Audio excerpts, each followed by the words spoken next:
Daniel's gaze darkened. I never knew his name. He was just there. One day he arrived, and suddenly my mother wasn't alone. She called him our guardian. But he wasn't. He was cruel. He treated me like property, not a child. And she let him, maybe even wanted it.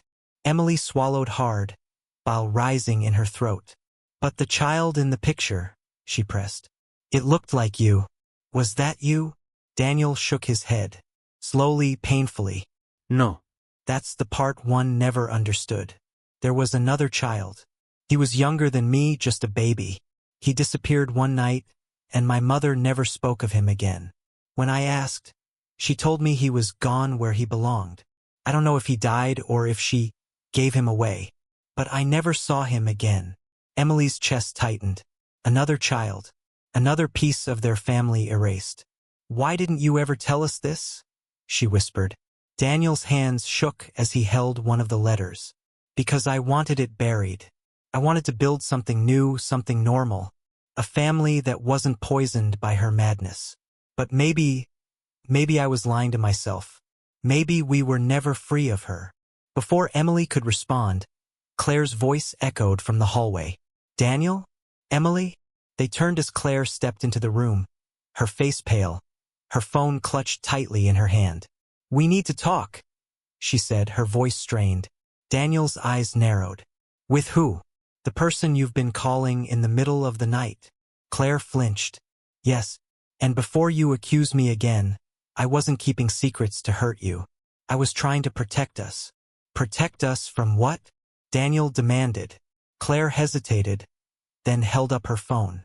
On the screen was an email, the sender anonymous. She handed it to Daniel. He read silently, his face draining of color.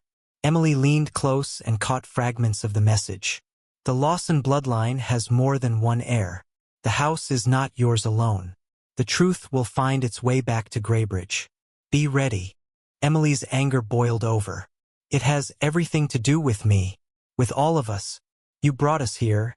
You dragged us into this. And you won't even tell us why. The storm outside roared, thunder shaking the windows. Daniel slammed his hand down on the table, making Jacob jump.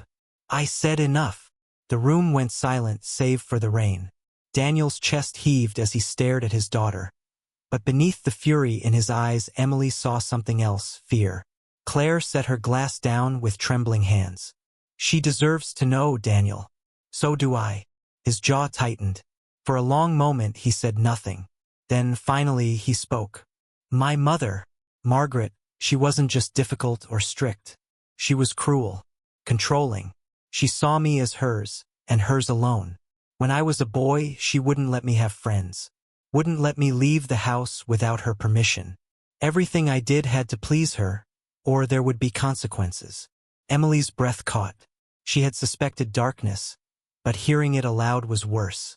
She kept me locked in that house for years, Daniel continued, his voice flat, almost mechanical.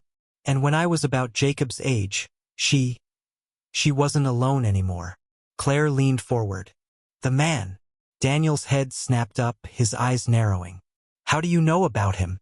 Her silence said enough. Emily's mind raced. Her phone calls. She already knew something. Daniel's hands curled into fists. Yes, there was a man. I never knew his name. He came when I was 12 and he never left. He wasn't kind. And my mother let him do what he wanted. His voice broke on the last word. He looked away, ashamed, his jaw trembling. Emily felt sick. Jacob stared wide-eyed, not fully understanding but sensing the weight of it. Claire pressed a hand to her mouth, tears welling in her eyes. Not of surprise, but of something else. You knew? Daniel whispered suddenly, staring at her. Didn't you? That's what your calls have been about. What are you doing? Daniel's voice cracked like a whip. Emily jumped, the paperclip clattering to the floor. She spun around to face him. His eyes were wild, more furious than she had ever seen. I just wanted to know, she stammered. Daniel's jaw clenched. You don't touch that door. Ever.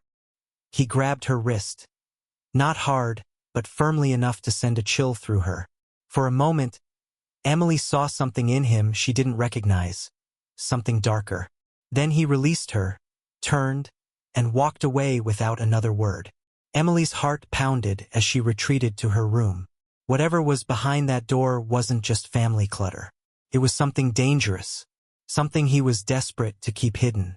The following morning, Claire confronted Daniel. Emily eavesdropped from the stairwell, her pulse racing.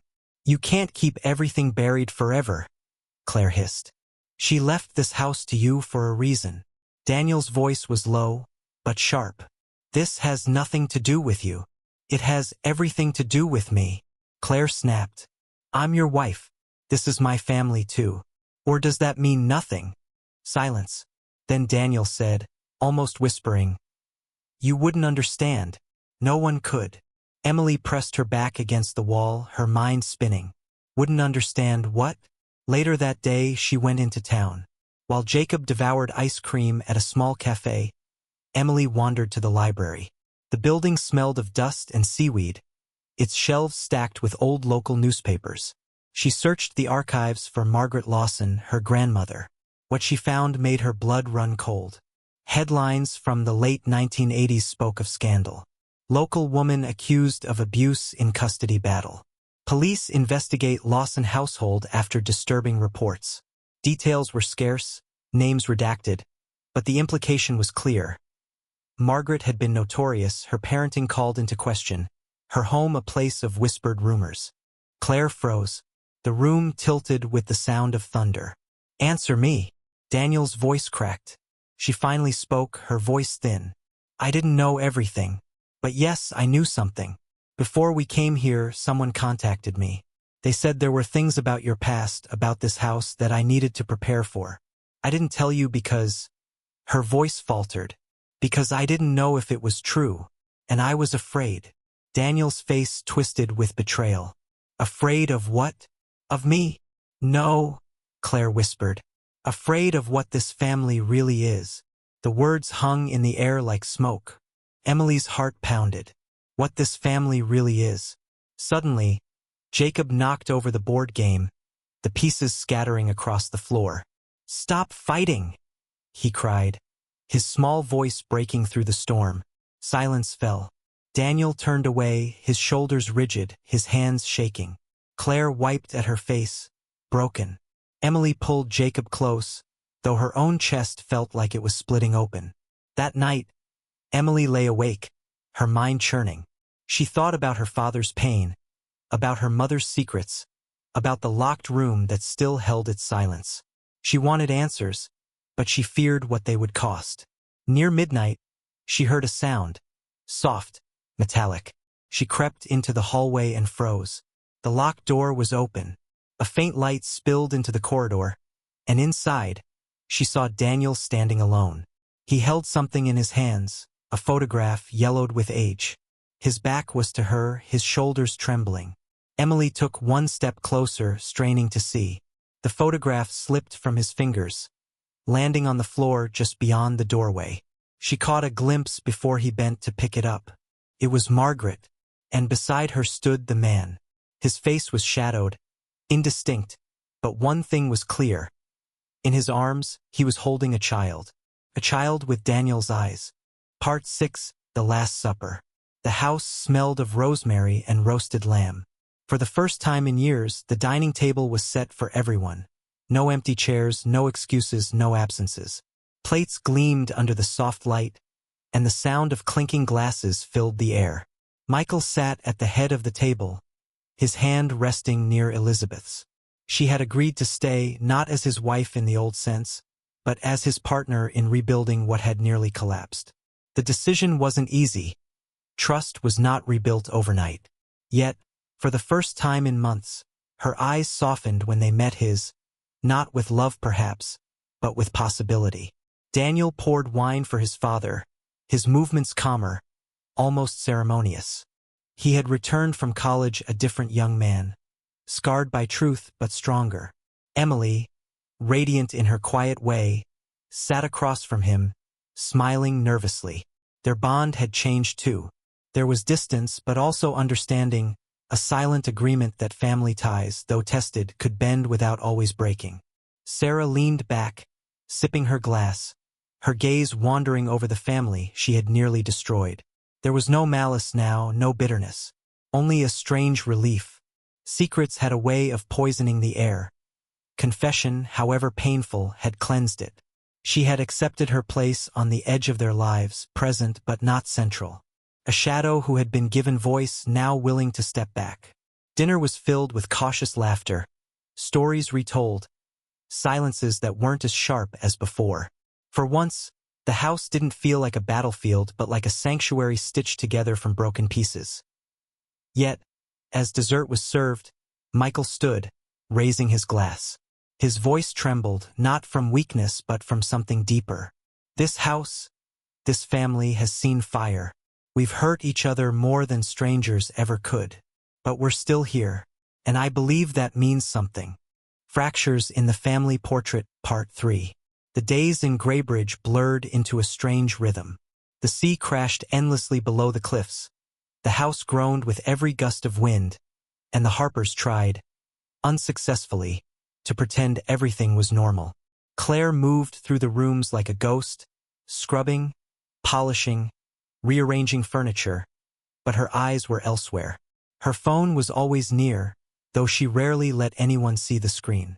Daniel wandered the cliffs each morning, returning with salt on his hair and shadows beneath his eyes.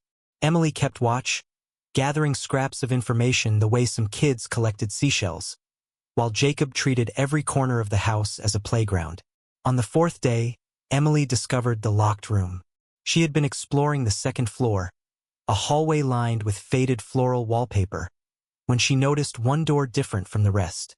Its wood was heavier, darker, with a brass lock that gleamed faintly even in the dim light. She tugged at the handle, but it didn't budge. Pressing her ear against it, she heard nothing, just silence, thick and unnerving. That evening at dinner, Emily brought it up. "There's a locked room upstairs," she said casually, stabbing at her potatoes. "Do you know what's in it?" Daniel's fork froze halfway to his mouth. Claire looked up sharply. "Don't go poking around," Daniel said after a pause. "Some things are better left alone." Emily raised an eyebrow. "That's not an answer." Daniel's voice hardened. "It doesn't need one." Jacob laughed, oblivious. "Maybe it's treasure." Claire forced a smile, but her hand trembled as she reached for her glass. Emily noticed. She noticed everything. That night, Emily tried again. She slipped into the hallway with a paperclip she had bent into a crude tool. Her hands shook as she fiddled with the lock, her breath shallow. Just as she heard the faintest click, footsteps thundered behind her. Emily leaned closer, her breath shallow. She caught a glimpse of one photograph, a younger Daniel, perhaps 10 years old, standing beside Margaret. The woman's arm was rigid at his shoulder, her smile brittle. On the back of the photo, in her looping script, were the words, "He belongs to me and no one else." Emily's heart hammered. She slipped away before her father could notice her, but questions burned in her mind. What had Margaret done to him? Why had he erased her so completely from their lives? The following days grew heavier. Claire busied herself with cleaning the house, though her efforts seemed frantic, as though scrubbing surfaces could erase the unease. Daniel spent hours walking the cliffside, lost in thought. Jacob, blissfully unaware, treated the house like an adventure. But Emily lingered near the old portraits, near the trunk she had seen her father open. She felt the house itself was speaking, whispering through creaking floorboards and rattling windows. One night, as the wind howled outside, Emily overheard her mother again on the phone. "Yes, we're here now," Claire whispered. "It's worse than I thought. No, I can't tell him yet. He wouldn't understand. But if he finds out..." Her voice broke, and Emily froze in the hallway. This was no casual conversation. This was a secret heavy enough to crush her mother's voice. Suddenly, footsteps echoed behind her. Emily turned to see Daniel standing in the shadows, his expression unreadable. "Couldn't sleep?" he asked. Emily forced a smile. "No, the wind's too loud." Daniel nodded, though his eyes lingered on her a moment too long, as if he suspected she had heard something she shouldn't. When Emily finally returned to her room, she realized something chilling. Her parents were both hiding things, not just from each other, but from her and Jacob as well. And whatever those secrets were, this house by the sea had the power to drag them all into the light. Daniel drove in silence, his eyes fixed on the winding road that led toward the cliffs. Claire sat stiffly in the passenger seat, her phone clenched tightly in her hand. The children, meanwhile, pressed their faces against the windows. Jacob in awe of the sea, Emily calculating every shift in her parents' moods. The house waited at the end of a narrow lane, perched on the cliffside like a sentinel guarding the coast. It was enormous, far larger than anything they had expected, with peeling white paint and windows clouded by years of neglect. The property stretched for acres, with wild grass swaying in the wind and a path that disappeared into the forest beyond.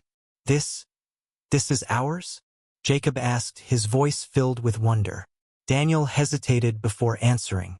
It was my mother's. Now it belongs to us. Claire's eyes lingered on the house, but her expression was unreadable. She didn't step out immediately, as if the ground itself might reject her. Emily noticed and tucked the reaction away in her memory. Inside, the house was a museum of forgotten years. Dust coated every surface, and the air smelled of damp wood and sea salt. Old portraits lined the walls, their subjects staring out with eyes that seemed too alive. Emily paused at one painting, a woman with dark hair and sharp features. The brass plate beneath read Margaret Lawson, 1975, your mother. Emily asked quietly. Daniel nodded, his jaw tight. Yes, that's her. Emily studied the woman's face, searching for traces of her father. The resemblance was undeniable, the same piercing gaze, the same determined line of the mouth. But there was also something cold, something that made Emily shiver. The following morning, they gathered at the local solicitor's office for the reading of the will. The lawyer, a gray-haired man with a voice like gravel, cleared his throat as he read aloud Margaret's final words. 2 days later, Daniel announced that they would all take a trip to the coastal town for the reading of the will. Claire resisted at first, arguing about schedules, charity events, and the disruption it would cause. But Daniel was firm. It's important, he said, for all of us. Emily felt a strange thrill. For once, something was happening that broke the dull rhythm of their carefully constructed lives. Jacob was simply excited about the idea of seeing the ocean. Claire, however, couldn't shake the unease that had settled in her chest. She knew Daniel well enough to realize that this wasn't just about property or inheritance. There was history buried there, secrets he had never told her. As they packed their bags, Emily caught her mother in the kitchen late at night, whispering into her phone again. This time, Emily pushed the door open just enough to hear. I can't talk long. Yes, he doesn't know yet. I'll handle it when we get there. Emily froze. Her mother's tone was urgent, almost desperate. She slipped back to her room without being noticed, her heart pounding. Whatever awaited them at the coast was bigger than she had imagined. The Harpers left Willow Lane on a gray morning, the car filled with unspoken words. The road stretched ahead, and with each passing mile, the illusion of their perfect family portrait began to crumble. What awaited them by the sea was not just an inheritance, but the unraveling of truths buried for decades, truths that would test their loyalty, their love, and their very identity as a family. Fractures in the Family Portrait Part 2. The coastal town of Graybridge greeted the Harpers with salt-tinged air and skies the color of slate. Waves crashed against jagged rocks, and gulls circled overhead with mournful cries. The town was small, almost forgotten, its streets lined with weathered cottages and shuttered shops. For Emily, it felt like stepping into a storybook where every page carried a secret. Back at the house, Emily lay awake for hours, the sound of the sea pounding in her ears. Her father's past, her mother's secrets. Both were wrapped around this house like ivy choking its walls. And somewhere upstairs, behind that locked door, she was certain the answers were waiting. Fractures in the Family Portrait Part 4. The house on the cliffs seemed to breathe with them now. Every door that creaked, every gust of wind against the windows, felt like the walls themselves whispering truths no one dared to speak. Daniel grew quieter with each passing day. He spent hours locked in the study, the old trunk spread open before him, shuffling through letters and photographs as if searching for something he'd lost. Claire avoided him, filling her hours with meaningless tasks, her phone always tucked in her pocket, always buzzing when she thought no one could hear. And Emily had become the family's silent observer. She no longer trusted words. She trusted the tension, the small cracks in their performances.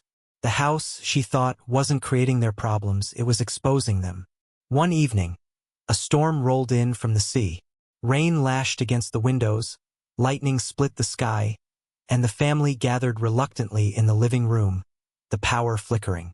Jacob had dragged out an old board game he'd found in a cupboard, trying to lighten the mood, but his laughter felt too loud in the heavy silence. It was Emily who broke it. "What's behind the locked door upstairs?" she asked suddenly. The room froze. Daniel's eyes snapped to her, sharp and dangerous.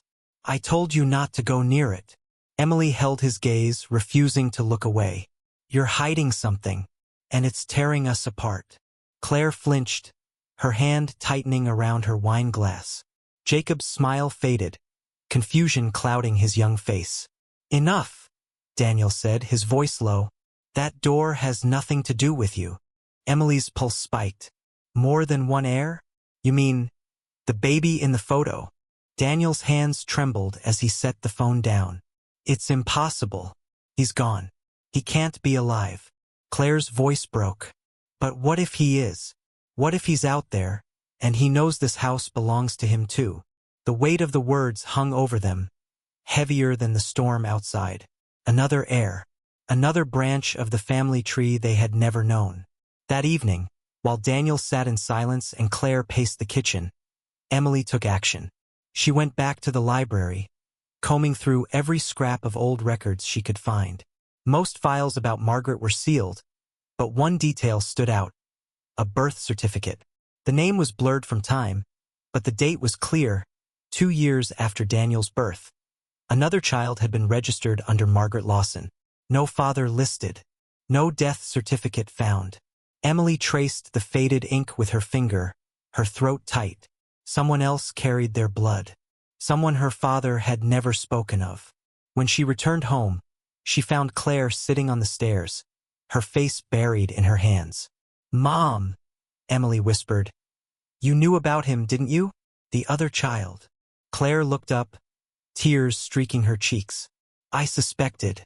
When the email started, I thought it was a cruel trick.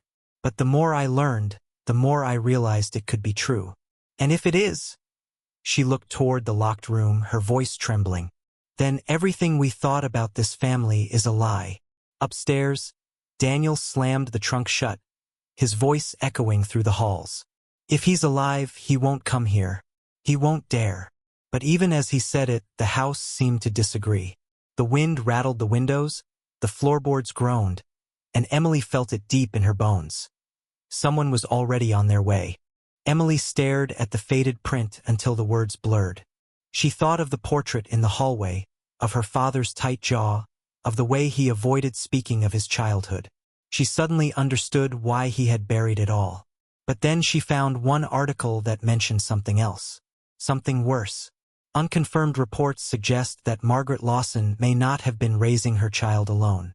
Locals recall the presence of a mysterious man, never identified, who lived on the property for several years. Police records remain sealed. Emily's hands shook as she folded the newspaper back. A man? Who was he? And why had no one spoken of him since? That evening, when she returned to the house, the locked door upstairs loomed larger in her mind than ever before. She didn't need to open it to know that whatever waited behind it was tied to the secrets her father refused to share. Meanwhile, Claire grew restless. Emily caught her mother slipping out late at night, walking down the cliffside path with her phone pressed to her ear. She couldn't hear the words, but she saw the way Claire's shoulders hunched, the way she wiped at her face with the back of her hand. One night, Emily decided to follow her. She waited until Claire slipped out again, then trailed her through the shadows. The wind was sharp, carrying the roar of the sea below. Claire stopped near an abandoned boathouse, her phone glowing faintly in the dark. "Yes, I'm here," she whispered into the receiver. No, he doesn't know. Not yet. But if the truth comes out. She broke off, her voice cracking. I'm scared. I can't keep lying to them. Emily's breath caught. Lying? About what? Before she could hear more, a gull shrieked overhead. Claire spun around, her eyes scanning the darkness. Emily ducked behind a rock, heart hammering, but she saw the look on her mother's face. Fear. Real fear. Emily's stomach twisted. She stumbled back into the shadows before her father could see her. She fled to her room, her heart hammering so loud she thought the whole house could hear it. The storm outside raged, but inside the Harper family, the real storm had only just begun. Fractures in the Family Portrait Part 5. The morning after the storm, the Harper family moved like strangers through the house. Daniel avoided everyone, retreating once more into the study. Claire cooked breakfast no one touched. Jacob sensed enough to stay quiet, his cheerful chatter gone. And Emily kept replaying the image she'd seen. Her grandmother, that shadowed man, and the child with her father's eyes. By midday, Emily couldn't bear the silence anymore. She sought out her father, finding him in the locked room she had dared to glimpse the night before. The door was ajar now, the lock broken. Inside, the room was thick with dust, the walls lined with boxes and faded photographs. Daniel sat on the floor, a pile of letters in his lap. He looked up when she entered, exhaustion etched into every line of his face. You shouldn't be here, he said softly. Neither should you, Emily replied, her voice trembling. But we're both here, so maybe it's time you tell me the truth. Daniel stared at her for a long moment, then nodded, as if something inside him had finally broken. My mother, Margaret, she wasn't just controlling. She believed in bloodlines, purity. She thought our family was destined for greatness, but only if it stayed untouched by outsiders. When I was a boy, she told me I was special, that I carried something in me worth protecting. But protecting meant keeping me locked away. Emily's stomach churned. And the man? The one in the picture. Fractures in the Family Portrait, Part 1. The house on Willow Lane looked perfect from the outside. White fences, trimmed hedges, and a bright red door that seemed to smile at every passerby. Neighbors often pointed to the Harpers as an example of a flawless family. Daniel, a successful architect with a calm demeanor. Claire, his elegant wife who organized charity events with a natural grace. And their two children, Emily and Jacob, both polite and excelling at school. But behind the painted shutters and immaculate garden, tension simmered like a storm waiting for release. Claire had always believed that families should look unshakable in the eyes of others.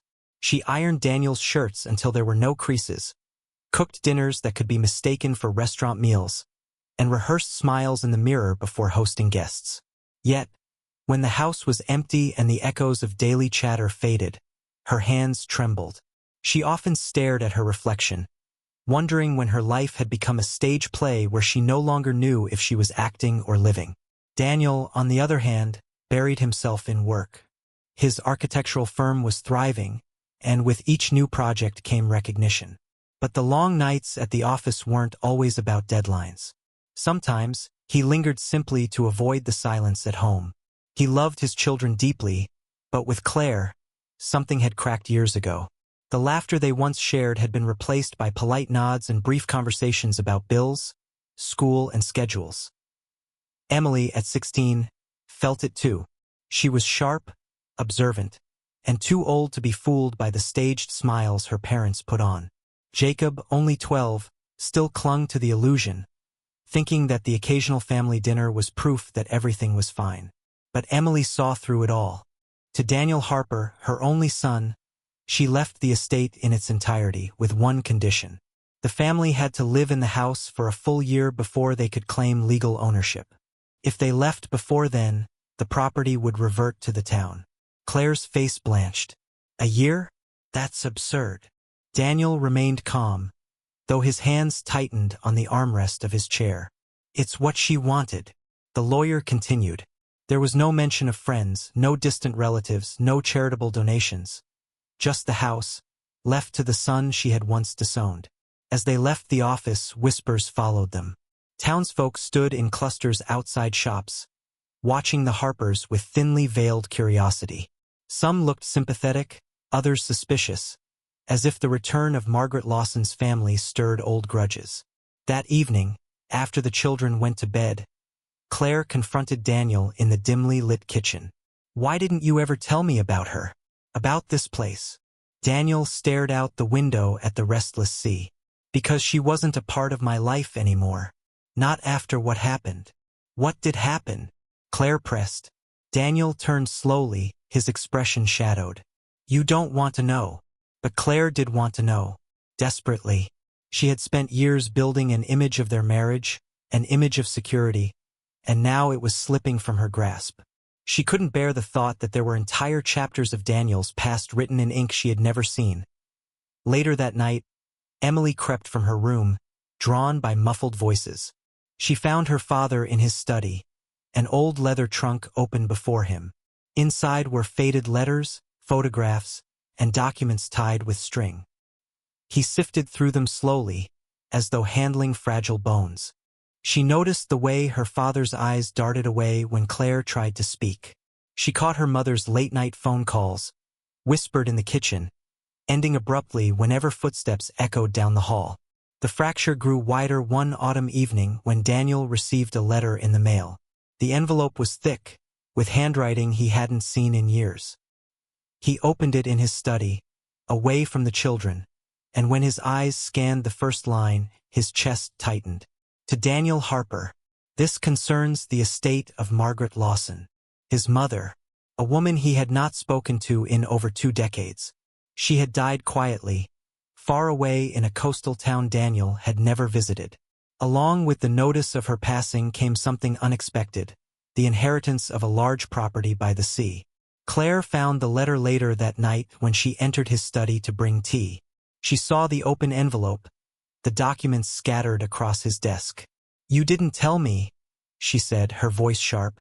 Daniel, caught off guard, simply replied, "I just found out. I needed time to process." Claire crossed her arms, her eyes narrowing. "Process what? You never mentioned her. You said she was out of your life."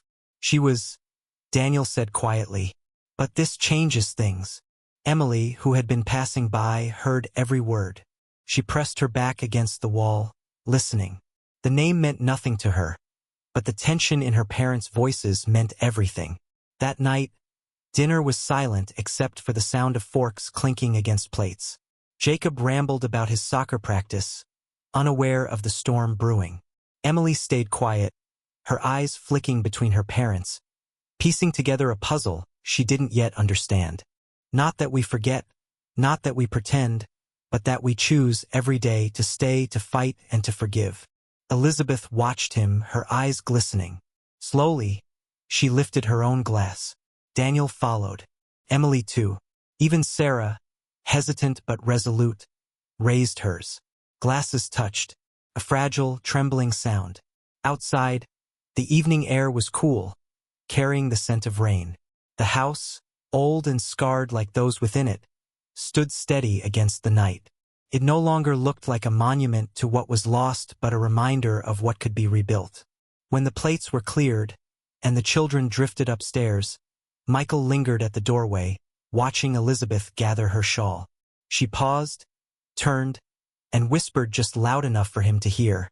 "One day at a time, Michael. That's all I can promise." And for the first time, that was enough.